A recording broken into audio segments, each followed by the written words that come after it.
Oh, hello, Rediscovering Me community. So, I want to talk about exercise again. And this is a picture that my daughter took of me last night when we were just about to go to the gym. I don't know whether you can see that, but as you can see, that's me laying on the floor in my living room. She put it on Instagram. It says, when you really don't want to gym. And the reason I'm showing you that picture is because that is how I felt for years and years and years and years and years. And I can probably fairly well trace it back to being at school and being tall and being able to play really well at netball. And then when I moved to my new school, they didn't play netball, they played hockey, and I'd never played it before and I wasn't very good at it, and I'm quite a competitive person, and you know, there's no point, is there, in my head there was no point in trying to play something that I was never going to be good at. So there was just, it was a waste of time. And as time has gone on, you know, at school I haven't been good at running, I haven't been good at any athletics at all, I wasn't good at throwing, I was okay at tennis, but I had the wrong attitude basically. And then when I left school it was like, right, okay, that's it, I'm not doing it anymore. Now the only thing that I did do, which was kind of exercise, was that I liked dancing. I used to like dancing. Not that I was going to classes or anything, I just love kind of getting into the groove.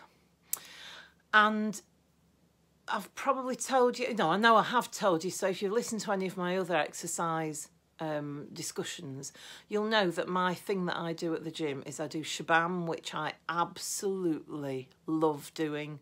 And the reason I was laying on the floor last night was because Charlotte and I had decided we were going to go to the gym at a certain time, and when I looked up the class timetable, there were classes in both of the studios, which meant that I wouldn't be able to do my Shabam, and it was a disaster because I'm motivated to go and do something I enjoy doing.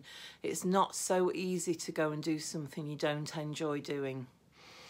And the reason I don't enjoy things like doing weights or running or kind of cardiovascular stuff in the actual gym or doing the other classes is because they either make me feel uncomfortable because I'm struggling with the pain of it, or they make me feel uncomfortable because of that ridiculous competitive streak that I have that is stopping me from wanting to be in front of people looking as I do and struggling and not being able to be as good as them.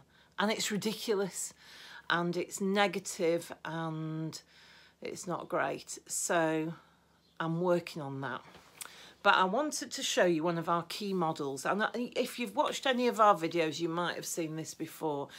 But this is a key model. I think it was created by Senninger, and it's called the Comfort. It's about the comfort zone. So hopefully you can see that. I'll try and see if I can show you it. And yeah, there we go. So in the middle is your comfort zone. Just ignore these arrows for the moment. That bit in the middle is where you feel comfortable. So in your life, anything that you feel comfortable is in that circle. Anything you feel comfortable with. Anything that you absolutely hate doing is outside that circle. So some of it might be in your learning zone and some of it might be in your panic zone. For those of you who have got a phobia, that's definitely in your panic zone. Okay, so I've got a phobia about heights. I'm not too bad now, I'm working on that phobia and things are getting better.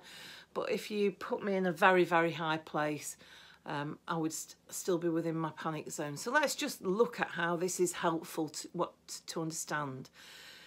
When you get towards the edge of your comfort zone, where it starts to go orange instead of green, as soon as you take a step outside the green and onto the orange, you are learning. Now, you're not going to be panicking at that stage.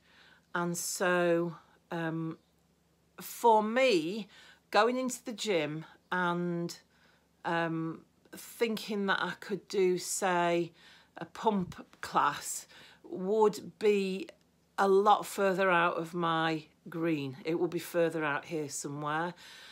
And the problem is that it's much harder to do stuff that's out here in the orange, and it's almost impossible to do the stuff that's in this pink zone here.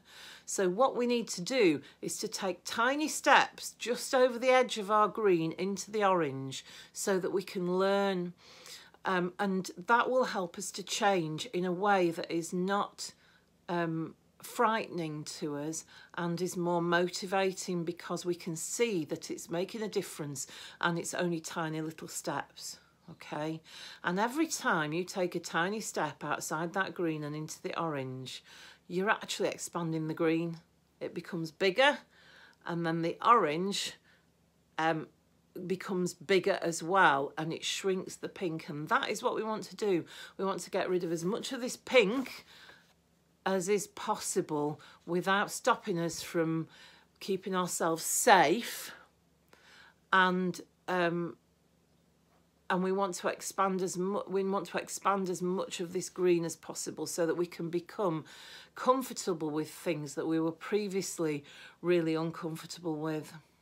And so if we think about that, and we think about going to the gym, if you're one of these people, a bit like me, who doesn't like exercise or finds it really uncomfortable, or you find that it's a negative experience for you, it's going to be harder to do it if you try to push yourself to do stuff that is just outside your comfort zone, a long way outside your comfort zone.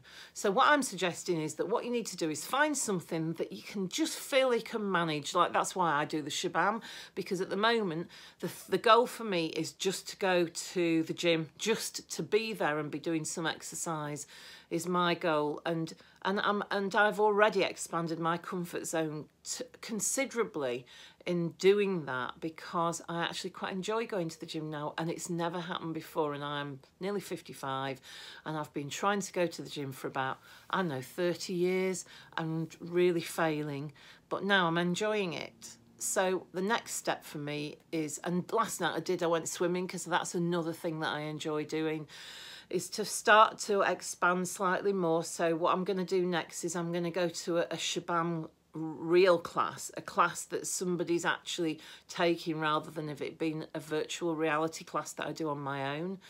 And that, hopefully, I should enjoy that, and I'll do that a few times, and then maybe the next step is to go to another class that I perhaps enjoy, and try different things and work out what it is that I enjoy. So I'm encouraging you guys to work out what that tiny little step is that you're going to take into your learning zone so that you can do more exercise. What is it going to be? Is it going to be going to the gym? Is it going to be going for a walk? Is it going to go for a swim, or I don't know what, a dance? Dance in your underwear around the garden. I don't care, okay? Just enjoy yourself, and the more that you do that, the better it'll be. And if you build it up step by step, tiny little steps into your learning zone, you're expanding it all, and you're going to start to feel more comfortable with all the exercise that you do. Okay, so that's enough from me for now. I'll report back later on. I'm probably going to go to the gym later on today, so I'll hopefully report back how I get on. I don't know whether there's a Shabam class on today. If there is, I'll try and go to that. Okay, take care and have a great day, and don't forget, be the best you can be. Bye. Bye.